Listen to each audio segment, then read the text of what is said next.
शिक्षण विधि पढ़ी थी जिसका नाम था आगमन विधि। उसके अंतर्गत जो है हमने पढ़ा कि आगमन विधि जो होती है उसमें क्या होता है कि पहले उदाहरण दिया जाता है शिक्षक द्वारा, उसके पश्चात जो है नियम का प्रतिपादन किया जाता है। उसके अंतर्गत हमने आगमन विधि के बारे में जो है आगमन विधि क्या होती है, किस प्रकार से जो है उसका कार्य होता है, इसके साथ साथ उसमें क्या गुण होते हैं, क्या दोष होते हैं, उनके बारे में शिक्षण किया था। अब हम पढ़ेंगे कि शिक्षण विधि की एक दूसरी जो विधि है जिसका नाम है निगमन विधि, उसके अंतर्गत क्या क्या होता है तथा निगमन विधि किस प्रकार से जो है गणित विषय में शिक्षण कार्य करवाती है उसके बारे में जानकारी लेंगे। अब देखिए जो आगमन विधि थी उसके अंतर्गत हमने देखा कि उदाहरण से हम नियम की ओर जाते हैं, जबकि निगमन विधि के अंतर्गत जो निगमन विधि होती है वह आगमन विधि के बिल्कुल विपरीत होती है। अर्थात इसके अंतर्गत क्या होता है, हम नियम से उदाहरण की ओर बढ़ते हैं, अर्थात हमें पहले से ही कोई नियम बता दिया जाता है, उस नियम को प्रयोग में करते हुए जो है उस उदाहरण को सॉल्व किया जाता है। तो देखिए यह विधि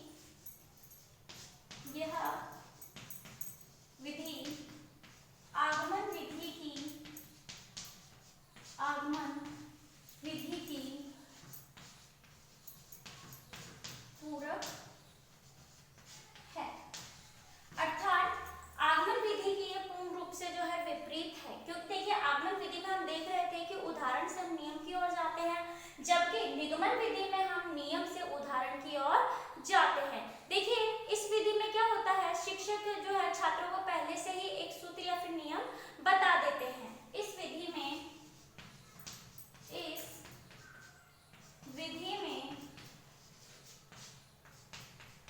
शिक्षक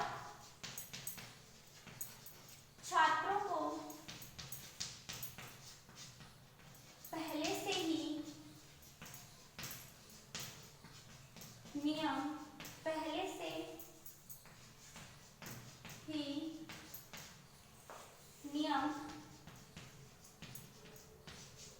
बता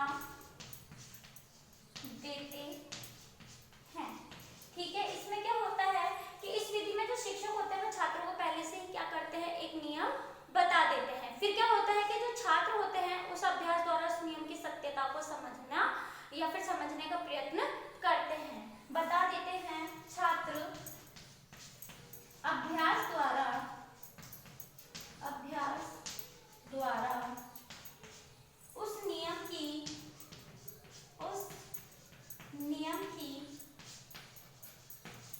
सत्यता की या फिर उस नियम की सत्यता को समझने का प्रयत्न करते हैं। अब देखिए कि इस विधि में क्या होता है, शिक्षक छात्र को पहले से ही नियम बता देते हैं, जिसमें छात्र जो होते हैं वो अभ्यास के द्वारा जो है उस नियम की सत्यता को समझने का प्रयास करते हैं। जैसे कि मैंने आपको आगमन विधि में बताया था कि उदाहरण देते हुए जो है एक हमने नियम निकाला था, वो था साधारण ब्याज का।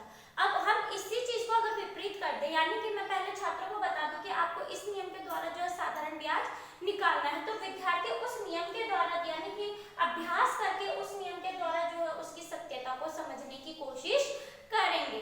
तो देखिए इसमें छात्र केवल उस नियम या सिद्धांत का ही उल्लेख करते हैं। तो देखिए आगमन विधि जो निगमन विधि जो है वह आगमन विधि की एक तो विपरीत विधि है, साथ ही में इसमें क्या होता है कि हम नियम से जो है उदाहरण की ओर बढ़ते हैं। ठीक है, तो अब जैसा कि उस विधि के अंतर्गत हमने कुछ विधियां देखी थी जिसके अंतर्गत हम जाते थे स्थूल से सूक्ष्म की ओर, विशिष्ट से सामान्य नियम की ओर, इसी प्रकार इस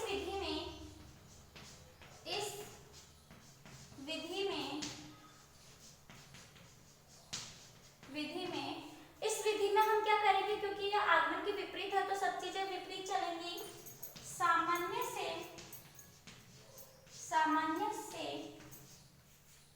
सामान्य नियम से विशेष की ओर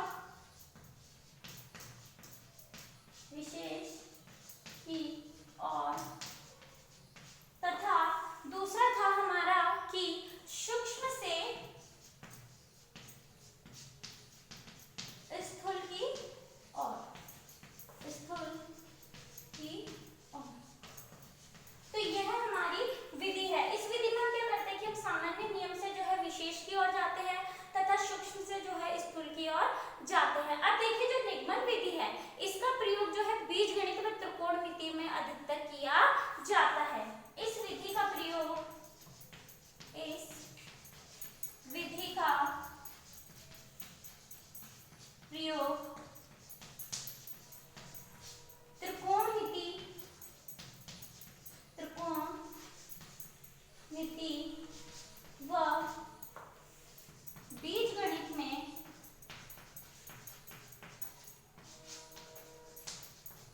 अधिक होता है। अब देखिए त्रिकोणमिति और बीजगणित में इसका अधिक क्यों प्रयोग होता है, क्योंकि उनमें क्या होते हैं, हमारे पास में नियम होते हैं तथा उन नियमों को करके जो है हमें पूर्ण रूप से जो है जो नियम होती है उसकी स्थापना सत्यता की जांच करनी होती है। अब देखिए निगमन विधि को लेकर के जो है हमारे कुछ एक परिभाषा दी गई है, अर्थात उनके लिए जो है परिभाषा लिखी गई है। वह परिभाषा इस प्रकार है कि निगमन विधि में हम एक परिभाषा या फिर सामान्य नियम सूत्र को मान लेते हैं और विशिष्ट उदाहरणों या परिस्थितियों में लागू करते हैं। तो देखिए के भाटिया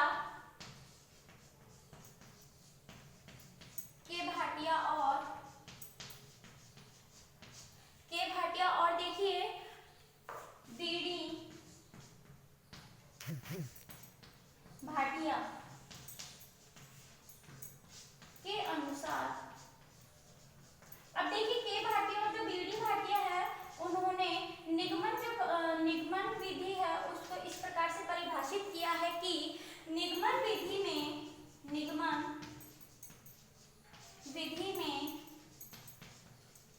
जैसे कि हम सभी जानते हैं कि निगमन विधि में हम क्या करते हैं, नियम से सामान्य की ओर जाते हैं या फिर नियम से जो है उदाहरण की ओर जाते हैं। तो निगमन विधि में हम क्या करेंगे, निगमन विधि में हम एक परिभाषा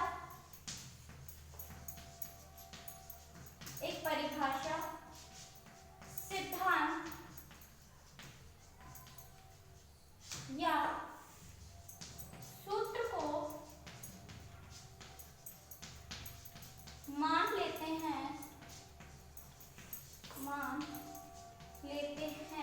ठीक है। यानी कि मैंने कोई परिभाषा मान ली, कोई सिद्धांत मान लिया या फिर एक जो सूत्र है उसको मान लिया, ठीक है, और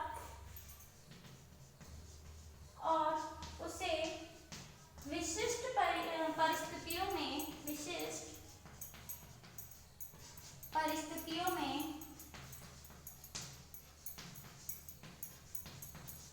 परिस्थितियों में लागू करते हैं।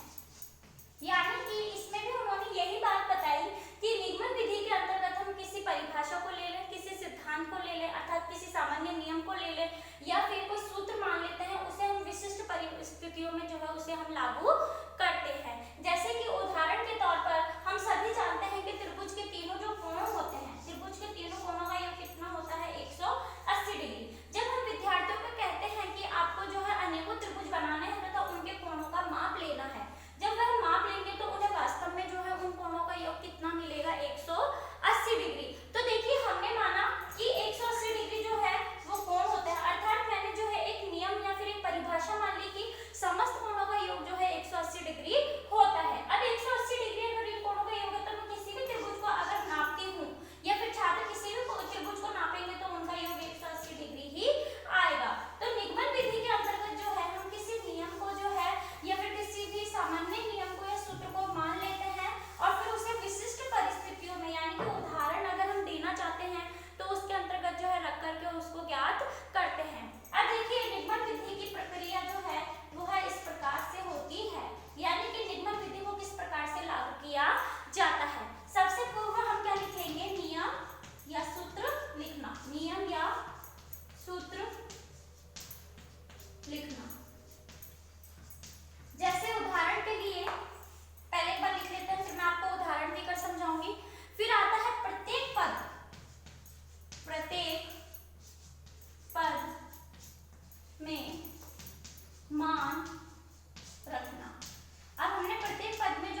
इसी के साथ मैं आप लोगों से कहना चाहूंगी कि कोरोना जैसी महामारी में आप लोग अपने घरों में बने रहें। अगर किसी जरूरी कार्य के लिए आप घर से बाहर निकलते हैं तो